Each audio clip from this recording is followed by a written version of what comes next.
एक मित्र प्रश्न पूछते हैं, आप में और हम में आधारभूत रूप से क्या फ़र्क होता है? तो आपका यही इशारा होगा कि ज्ञानी और अज्ञानी के बीच में क्या फ़र्क होता है। वो एक आधारभूत क्या बात होती है जिसके कारण ज्ञानी और अज्ञानी दो वर्ग बन जाते हैं। वो सीमा रेखा जिसको आप कह सकते हो, इस पार ज्ञानी होते हैं, इस पार अज्ञानी होते हैं। तो वो जो सीमा है वो किसके आधार पर बनती है, तो इसी के बारे में बात करेंगे।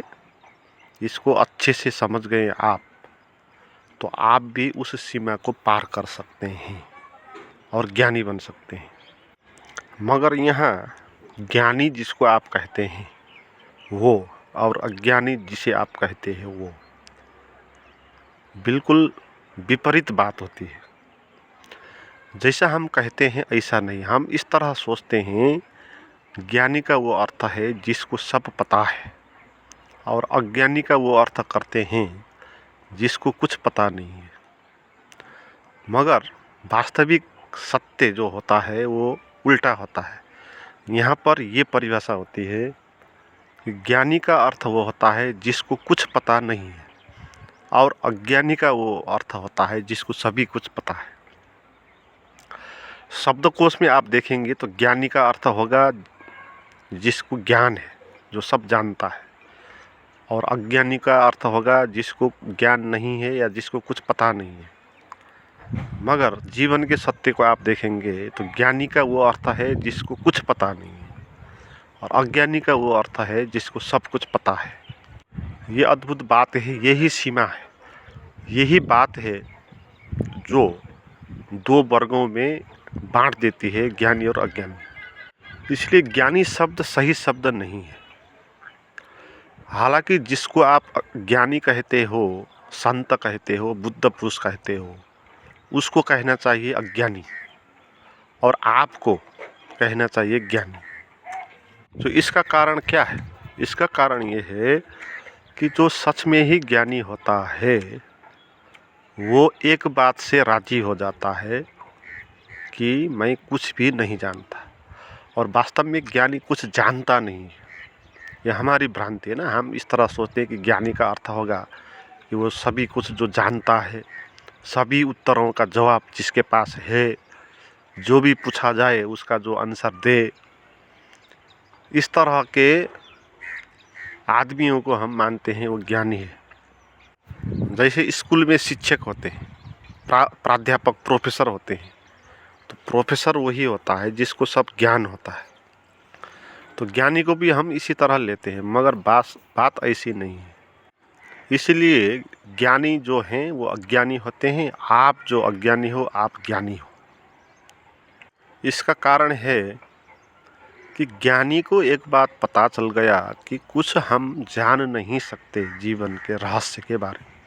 जीवन है रहस्य, और रहस्य का क्या अर्थ है? जिसको हम कभी जान ही नहीं पाएंगे उसको रहस्य कहते हैं, और जिसको हम जान नहीं पाते हैं उसके बारे में हम जानते हैं तो हम अज्ञानी हैं फिर। इसलिए यहाँ पर जानना ही अज्ञान है, ज्ञान ही अज्ञान है। इसलिए उपनिषदों में कहा जो अज्ञानी है वो अंधकार में पड़ता है, मगर जो ज्ञानी है वो घोर अंधकार में पड़ता है। ये बहुत महत्वपूर्ण बात है। जो ज्ञानी होता है वो घोर अंधकार में पड़ता है, क्योंकि जहाँ जीवन रहस्य हैं, और जिसका अर्थ है जहाँ जीवन ऐसा है कि हम उसको जान नहीं सकते, और आप जो ज्ञानी हो आप मानते हो कि आप जानते हो, तो आप घोर अंधकार में पड़ेंगे ही, क्योंकि आप उस बात को जानते हो जो जान ही नहीं सकते है। जैसे कोई कहता है मैं जानता हूँ कि आकाश कहाँ तक है, तो जो कहेगा वो दिखने में तो ज्ञानी हो गया, क्योंकि वो बता रहा है कि उसको पता है कि आकाश कहाँ तक है। मगर सच में वो अज्ञानी से भी अज्ञानी होगा, क्योंकि आकाश कहाँ तक है हम उसको जान ही नहीं, हमारे पास वो यंत्र ही नहीं है जिसके कारण हम जान सके कि आकाश कहाँ तक है।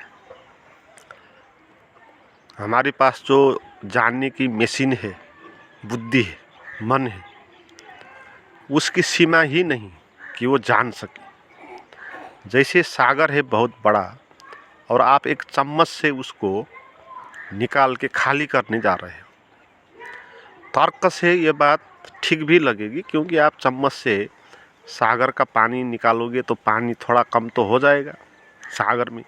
तो ऐसे ही आप चम्मच से निकालते जाओगे तो एक दिन सागर ख़त्म हो जाएगा, खाली हो जाएगा। मगर सागर इतना बड़ा है कि आप चम्मच से उसको खाली कर ही नहीं सकते। आपके पास जो सामान है वो बहुत छोटा है, चम्मच है, तो उससे करोड़ों वर्ष लग सकता है और उतने वर्ष में सागर में फिर और पानी भर जाएगा और सागर जैसा का तैसा रहेगा। आप जितना भी वहाँ से पानी निकाल लो वो कभी कम होने वाला नहीं। तो जो कहता है मैं सागर को खाली कर सकता हूँ चम्मच से, तो तर्क से तो वो बात ठीक कह रहा है, मगर वो होता है अज्ञानी, अज्ञानी से भी अज्ञानी। तो जो कहेगा आकाश को मैं जान सकता हूँ कहाँ तक है, वो ज्ञानी हो नहीं सकता। उससे अलावा तो ज्ञानी वो हो सकता है जो कहता है कि मुझे पता नहीं कहाँ तक आकाश है, क्योंकि ये सच के नज़दीक है ना ये कथन कि मैं नहीं जानता। ये सच बात है, क्योंकि हमारे पास जानने का कोई उपाय नहीं। हमारी बुद्धि है चम्मच से जैसी और आकाश है सागर जैसा विराट। तो जो कहेगा मैं ज्ञानी हूँ वो अज्ञानी से भी निचले होगा। जैसे पागल लोग होते हैं ना, जो आप देखते हैं, पागल कौन होता है? जो कहता है कि जानता है, जो जितना बड़ा कहता है जानता हूँ उतना बड़ा वो पागल होता है। आप किसी भी पागल का ऑब्जर्व करें, पागल आदमी का, आप एक बात पाएंगे कि वो जानता है सभी कुछ। वो हर एक चीज़ के बारे में कहेगा कि वो जानता है। और जितना जो सभ्य आदमी होता है, सोचता आदमी होता है, उसको आप ऑब्जर्व करें, उसके पास एक बात होगी, वो कहेगा कि वो जानता नहीं। वो हर एक चीज़ के बारे में अपना ज्ञान का दावा प्रस्तुत नहीं करेगा, है ना। जो मानसिक रूप से जितना उलझा होता है वो हर एक चीज़ के बारे में अपना तर्क लगाएगा। तो इसी तरह तो लोग पागल होते हैं ना, उसको ये भ्रम हो गया कि वो जानता है और वो उस चीज़ को जानता है जो हम जान ही नहीं सकते, तो पागल तो हो ही जाएगा। तो ज्ञानी और अज्ञानी में यही फर्क होता है। जो हम ज्ञानी कहते हैं, जिसको जो संत होते हैं, उनका एक ही स्वभाव है, एक ही बात है जो उनको आम आदमी से भिन्न कर देती है, वह है अज्ञानता का स्वीकार। वो स्वीकार कर लेते हैं, वो एकदम से कह देते हैं वो कुछ जानते नहीं, क्योंकि उनके पास जो जानने की बुद्धि है, यंत्र है, मन है, वो बहुत छोटा है और जीवन बहुत बड़ा है। रहस्य भी है उसी में, बड़ा ही नहीं रहस्य भी है। रहस्य का अर्थ है कुछ भी हो सकता है। आप आज एक बात जानोगे तो कल दूसरी बात हो जाएगी, परसों तीसरी बात हो जाएगी। तो रहस्य भी है। इसलिए ज्ञानी इस बात को स्वीकार करते हैं कि वो जानते नहीं और उनको जानना भी नहीं है। जानने से भी वो क्या करेंगे? और जानना होता है क्या? इन्फॉर्मेशन को इकट्ठा करना। आपने कुछ इन्फॉर्मेशन ले लिया, आपने किताबों में अध्ययन किया, प्रवचनों को सुना, इधर उधर की बात इकट्ठा कर ली और आप बताने लगे कि ये क्या है, वो क्या है, साची क्या है, ध्यान क्या है, परमात्मा क्या है, जीवन क्या है, साची चैतन्य क्या है, ये सब आप बताने लगे। और ये बताने में कोई बड़ी बात नहीं है, कोई भी बता सकता है, शास्त्रों को दोहराना है ना। ये 2-4 क्लास का आदमी है, उसको भी आप इन बातों का लिखा हुआ कोई किताब दे दो तो उसको वो पढ़ेगा और उसका आंसर दे देगा। तो ज्ञानी होना बहुत सस्ती बात है, ओछी बात भी है ना। ये बहुत ओछी बात होती है। आप देखें ना, जो ज्ञानी होते हैं ना, जो जिसके पास ऐसी सूचनाएं होती हैं, जो जिसने शास्त्रों से इकट्ठा कर लिया, वो कितना अच्छा दिखता है। उसका शरीर को देखे, उसके चाल ढाल को देखे, वो अकड़ के चलता है और हर एक जगह पर वो तर्क करता है। जहाँ भी 2-4 लोग हैं उसके आगे जाएगा और कहने लगेगा अपनी बात, अपना ज्ञान वहाँ वमन करेगा और लोग उससे दूर होते जाएंगे। इसलिए जो ज़्यादा अपना ज्ञान वमन करने वाला लोग होते हैं ना, तो उनसे लोग बचते हैं, उनके नज़दीक भी नहीं जाते, क्योंकि वो आपका दिमाग खराब करेगा, वो आपको उलझा लेगा और हर एक बात पर वो आपका खंडन करेगा और कहेगा कि ऐसा नहीं, ऐसा है। तो ये अच्छा आदमी होता है। जो ज्ञानी होता है वो इस तरह किसी को भी कहता नहीं। जितना सही ज्ञान होता है वह आदमी विनम्र हो जाता है, उसको किसी को बताना नहीं अपनी बात, कोई तर्क रखना भी नहीं। तर्क रख के क्या फ़ायदा। तो यही एक बात है जो ज्ञानी और अज्ञानी भेद रेखा निर्मित करती है, जानना और नहीं जानना। मगर अहंकार इतना चालाक होता है, पहले तो अहंकार स्वीकारता नहीं इस बात को कि मैं नहीं जानता। ये अहंकार की दिक्कत है। अहंकार इस बात पर राजी कभी नहीं होगा कि वो नहीं जानता है, क्योंकि अगर वो नहीं जानता है तो फिर वो खड़ा ही नहीं हो पाएगा, उसका दबदबा कायम ही नहीं होगा।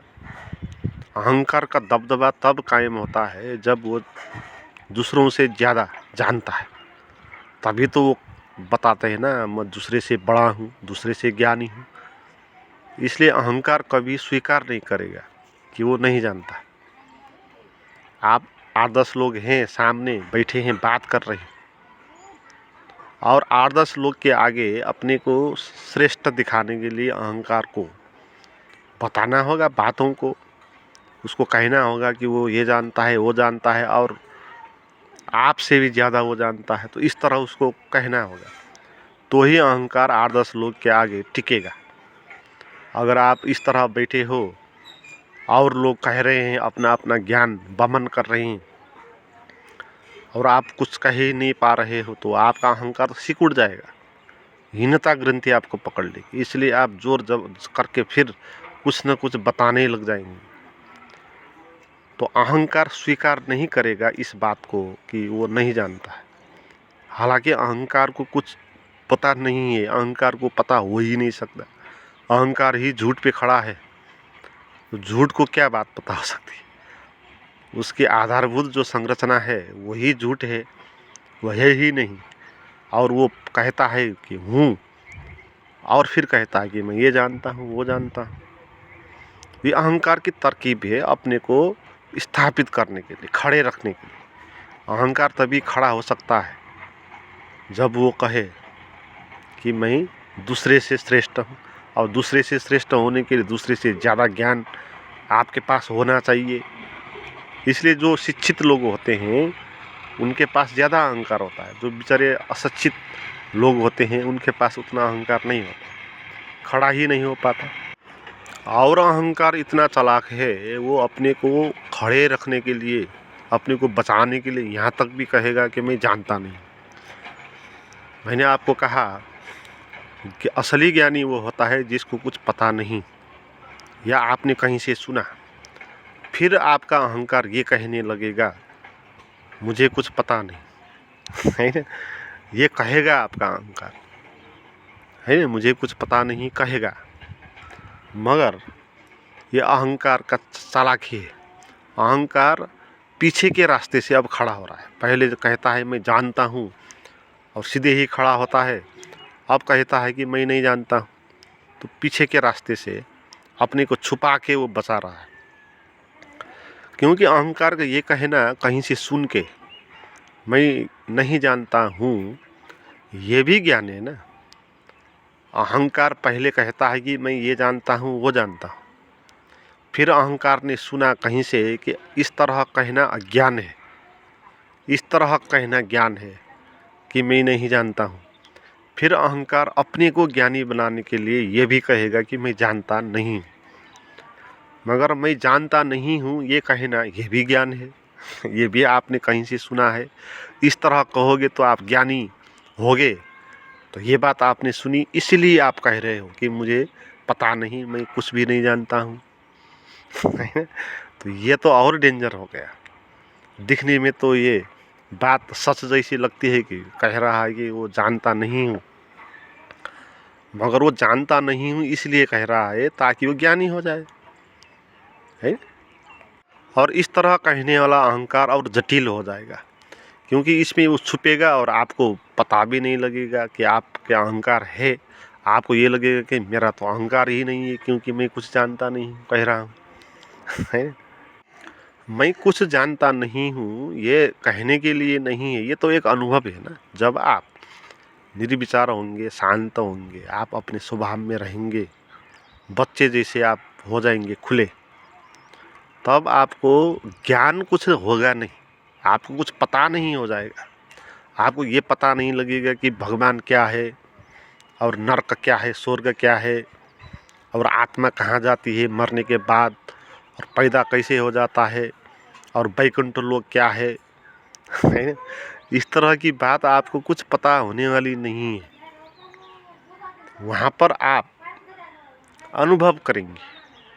नहीं जानने से कुछ फर्क नहीं पड़ता है, अनुभव होता है ना। जैसे सागर में मछली होती है, मछली को पता नहीं होता है कि सागर क्या है और कहाँ तक है, कितना बड़ा है सागर, ये मछली को पता नहीं होता है। मगर पता नहीं होने से उसके जीवन में, उसके आनंद में कुछ फर्क नहीं पड़ता। मछली मज़े से पानी का आनंद लेगी, है ना, वो वहाँ मस्ती करेगी। आकाश में पंछी उड़ते हैं और पंछी को पता नहीं आकाश कहाँ तक है, मगर फिर भी वो वहाँ डूबेगी, आनंद लेगी। इसलिए डूबना और आनंद लेना ये दूसरी बात है, और जानना दूसरी बात है। और जानना आवश्यक भी नहीं है, जीवन जानने के लिए है ही नहीं। जीवन आपको इसलिए नहीं मिला कि आप इन प्रश्नों का उत्तर खोज लो। जन्म, मृत्यु, भगवान, आत्मा, ब्रह्मांड, ये सब बात आप जानो, इसलिए आपका जीवन मिला नहीं। आपका जीवन तो इसलिए मिला है कि आप डूबो, प्रेम करो, प्रेम का अनुभव करो, साक्षी का अनुभव करो, आनंद का अनुभव करो, भक्ति का अनुभव करो, आप नृत्य करो, गाओ, प्रसन्न हो जाओ। जीना है ना जीवन को, जानना नहीं है, जीना है। इसलिए जो कहेगा मैं अज्ञानी हूँ वो ज्ञानी होगा, है ना। क्योंकि उसने सच बात जान ली, सच बात बता दिया। क्योंकि जीवन रहस्य है, इसको जानना भी नहीं है, जानने से कोई लाभ भी नहीं होगी, और जान ही नहीं सकते। जो रहस्य की बात होगी वो कैसे पता चलेगी, और वो रहस्य फिर होगा कैसे, है ना। इसीलिए ज्ञानी वो होता है जो स्वीकार कर लेता है इस बात को, मैं अज्ञानी हूँ, ये कहने के लिए नहीं है। और अहंकार पीछे के रास्ते से खड़ा हो जाएगा। जैसे आप कहते हो ना, एक दूसरे से ज्ञान बांटते हो, फिर कहते हो कि मुझे कुछ पता नहीं। जो ज्ञान बांट रहा है वो भी अहंकार को ही खड़ा कर रहा होता है, जो कहता है मुझे पता नहीं वो भी अहंकार को ही खड़ा कर रहा होता है। यहाँ पर स्वीकार करना है, अपने स्वभाव को स्वीकार करना है, अपने अज्ञान को स्वीकार करना है। जो जीवन जान हम नहीं सकते हैं, इसलिए जीवन जानना नहीं है, इसको जो स्वीकार करता है, जो अपने अज्ञान को स्वीकार करेगा वो ज्ञानी होगा। क्योंकि उसने ठीक क्या है उसको अंगाल लिया। और जो जानने के लिए पीछे पड़ा है और बता रहा है कि वो जानता है, उसने गलत बात को पकड़ लिया। तो यही फर्क होता है ज्ञानी और अज्ञानी। इसलिए आपने सुना होगा, जब सुकरात मर रहा है तो लोग उसे पूछ रहे हैं कि आप जीवन का एक सार बता दें जो आपने जाना। तो सुकरात कहता है कि जीवन में मैंने एक ही बात जाना, वो बात यह है कि मैं कुछ भी नहीं जाना, है ना। तो इस तरह के लोग होते हैं संत। वो ज्ञानी नहीं है संत, इस तरह का इन्फॉर्मेशन इकट्ठा करने वाले नहीं है और कुछ चीज़ जानने वाले, मृत्यु मंडल के बारे में, स्वप्न मंडल के बारे में या वैकुंठ के बारे में इस तरह जानने वाले नहीं होते। जैसे मैंने कहा, अहंकार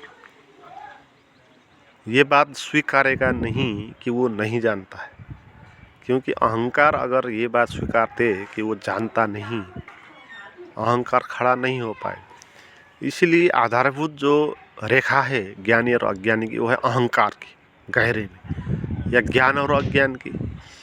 अहंकार भी तभी खड़ा होता है जब आप कहते हो कि मैं जानता हूँ। इस वाक्य में जब मैं जानता हूँ, इस वाक्य में मैं जो आता है ना, वो अहंकार है। और जानता हूँ इसलिए कह रहा है कि वो मैं को खड़ा करने के लिए। तो जो संत है, ज्ञानी है, उनका यही स्वभाव होता है, उनका यही बात होती है आधारभूत, जो वो और दूसरों से भिन्न हो जाते हैं। दूसरे लोग जो है वो ज्ञानी होते हैं, उनको पता होता है और वो जानने के लिए फिर और इकट्ठा कर रहे होते हैं ज्ञान को। और जो संत होते हैं वो छोड़ देते हैं अपने ज्ञान को और एकदम से अज्ञानी होकर रहते हैं और जानने के लिए कुछ उत्सुक भी नहीं होते, वो जीने के लिए उत्सुक होते हैं। और ये सही बात है ना, इसीलिए वो संत होते हैं। जो चीज़ हम कभी जान ही नहीं सकते उसको जानना नहीं है, उसको जानने लग जाएंगे तो आप कैसे ज्ञानी होंगे? तो आप तो शुरुआत से ही अज्ञानी हो गए ना। जिस चीज़ का स्वभाव जैसा है उसको उसी तरह स्वीकारना है। जीवन का स्वभाव ये है कि अज्ञेय है। अज्ञेय का अर्थ है जिसको हम कभी पता नहीं लगा सकते हैं, जिसको हम कभी जान ही नहीं सकते। तो उस बात को स्वीकारना है। तो स्वीकार, अपने अज्ञान को स्वीकार करना, यही ज्ञानी का परिचय है। और अपने अज्ञान को नहीं स्वीकारना और कुछ जानने के लिए आगे बढ़ते रहना, ये अज्ञानी का परिचय है। तो बात तो बहुत सरल है और जो सीमा रेखा है वो बहुत छोटी बात है। बहुत छोटी बात भिन्न कर देती है ज्ञानी और अज्ञानी। ज्ञानी का अर्थ है जिसने अब स्वीकार कर दिया वो जैसा है वो ठीक है, उसको जानना नहीं है ना। अज्ञान उसको स्वीकार है, क्योंकि जीवन अज्ञान ही है। जीवन जान ही नहीं सकते हम जीवन को। तो जानने के जो कीड़ा नहीं है जिसके भीतर, जानने की आकांक्षा जिसके भीतर नहीं है, जिसने स्वीकार कर लिया मैं ना कुछ हूँ तो ना कुछ हूँ, बस ना कुछ होने को स्वीकार कर लिया, वो ज्ञानी हो गया है। जिसने अपने ना कुछ होने को स्वीकार कर लिया, अपने अज्ञानी होने को स्वीकार कर लिया, तो एक स्वीकार भाव में वो चला गया और सत्य को नज़दीक आ गया। और जिसने स्वीकार नहीं किया इस बात को कि वो अज्ञानी है, वो जानने के लिए वो संघर्ष कर रहा है, तो वो सत्य से अब दूर हो गया। क्योंकि अब जिस यात्रा में चलेगा वहाँ वो कुछ जान नहीं सकता।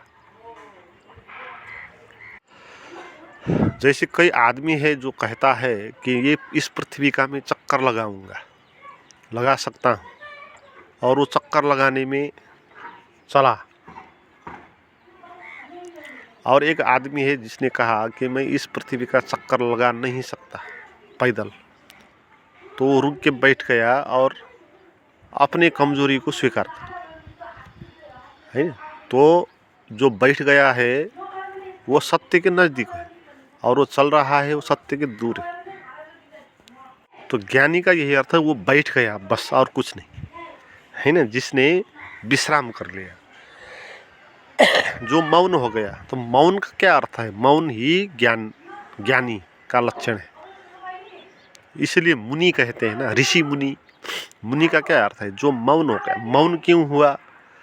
क्योंकि बोलने से हम जान नहीं सकते, चिंतन मनन करने से हम जान नहीं सकते। चिंतन मनन करना बहुत ओछी बात है, सस्ती बात है, उससे कुछ होने वाला नहीं है और अज्ञान और बढ़ता जाएगा। इसलिए हम अब मौन हो जाएंगे बस, है ना, हम बैठ जाएंगे बस, कहीं जाने से कहीं पहुंचने वाला नहीं। तो क्यों चले? तो बैठ गया, विश्राम कर लिया और स्वीकार कर लिया। जैसा है जो है उसको स्वीकार कर लिया, बच्चे जैसे हो गया, तो वो होता है ज्ञानी।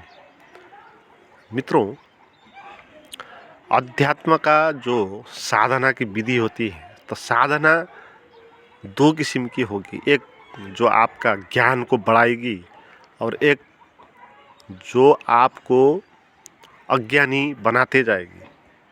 तो जो आपका ज्ञान बढ़ाने वाली साधना होगी वो आपको और जटिल बनाएगी, आपको गलत रास्ते पर ले जाएगी। और जो साधना विधि आपको अज्ञानी बनाने के लिए आपने जो अभी तक इकट्ठा किया है ज्ञान, उसको भी छोड़ के आपको एकदम से अज्ञानी बना के रखने की जो साधना विधि होगी वही सही साधना विधि होगी। तो इस तरह की साधना को विधि आपको करना है जो आपको ज्ञानी नहीं बनाए बल्कि आपको अज्ञानी बना दे। तो ऐसे कुछ प्राइवेट गाइडेड मेडिटेशन आप मुझसे प्राप्त करना चाहते हैं तो उसके लिए आप व्हाट्सएप पर चैट कर सकते हैं। उसका नंबर और लिंक डिस्क्रिप्शन में दिया है। और जून के पहले हफ्ते जो भौतिक सत्संग होगा ऋषिकेश में, जो साधना शिविर होगा, तो वहाँ अगर आप आ सकते हैं तो आपको बहुत लाभ हो सकता है। तो उसके लिए भी आप डिस्क्रिप्शन में दिया हुआ व्हाट्सएप का लिंक पर जाकर चैट करें।